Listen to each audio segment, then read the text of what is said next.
Belə bir ərəfədə döyüşün gedişatında bizim bir döyüşçümüz minaya düşdü.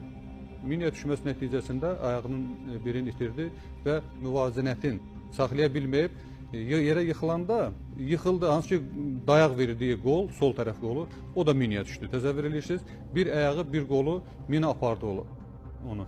O dərhal təbii ki, onun döyüş yoldaşları ona ilkin tibbi yardım göstərmək üçün qaçdılar.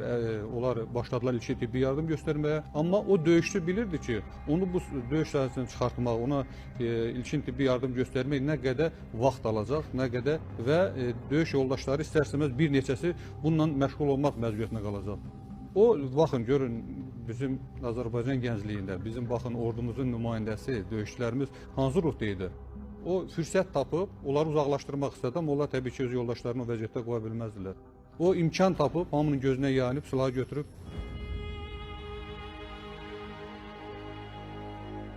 o imkan tapıb, öz döyüş yoldaşlarının nəzərini yayındırıb, özünü vurdu.